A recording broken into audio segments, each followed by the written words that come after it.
22nd letter, like equal representation by Democrats and Republicans, co-equal subpoena power. But he didn't. Why is he dead set against getting answers here and investigating the insurrection? Well, this is a partisan committee, and I disagree with you. Kevin McCarthy, yes, I am a paid advisor to Kevin, but I don't talk to him about this stuff because it's official business. But from a political perspective, this is a partisan committee.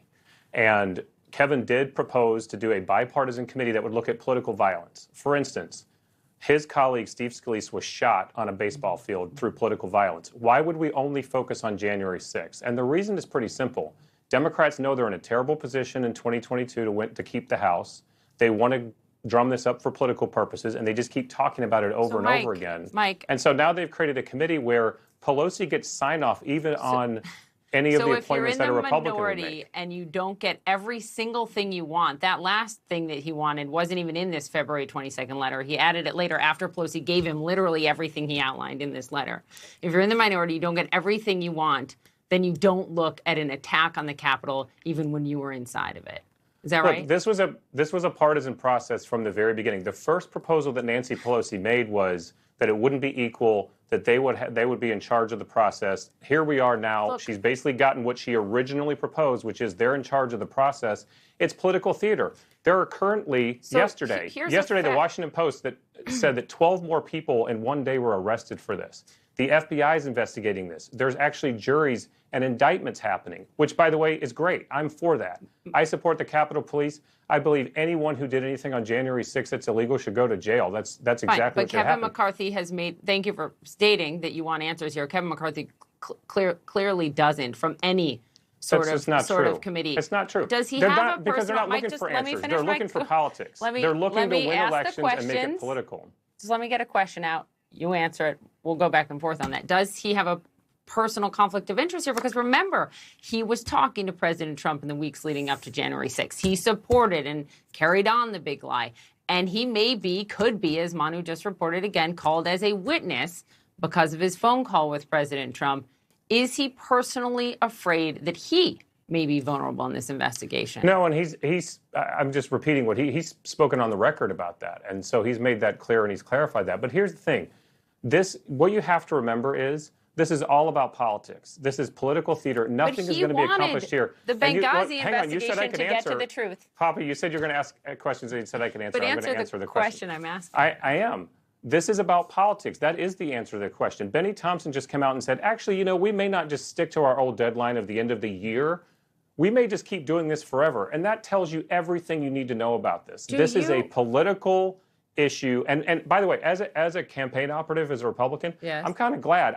If the Democrats want to run on 22 about January 6th, which affects no one's lives in this country every day, Republicans are going to run on securing the border. Wait, hold on. January 6th affects no one's lives in this country? This commission is not going to affect people's lives. No, of course not. How could not having answers not going to put people to work. It's not going to help them with their taxes. An ongoing threat.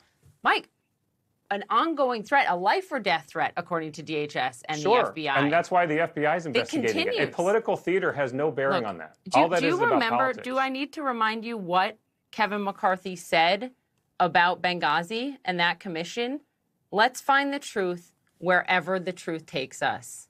And you know what? In that commission, Republicans didn't have sign-off on Democrats getting on the commission.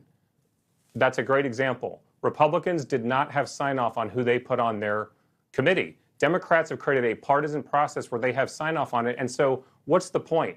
That is not going to solve any problems in this country. It's actually going to make them worse.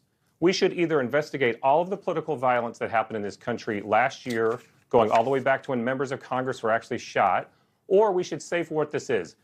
The FBI is investigating it. That should happen. That should carry on. There are bipartisan committees in Congress that are actually looking at this. This is a sham political process that Nancy Pelosi has created, and Republicans are absolutely right to focus on the real issues American people care about. One more question for you, Mike. Help me understand this. Liz Cheney is as conservative a Republican as you get. I don't need to tell you her voting record. You know it, 96% conservative rating. Why is Kevin McCarthy so worried about Liz Cheney accepting this position from Speaker Pelosi? Well, he's not worried about it. I mean, he made it very clear today. No, what he made clear today, and he clarified it in the clip you showed, is When you get your committee assignments in the House, they are granted to you by the conference together. They vote on your committee assignments.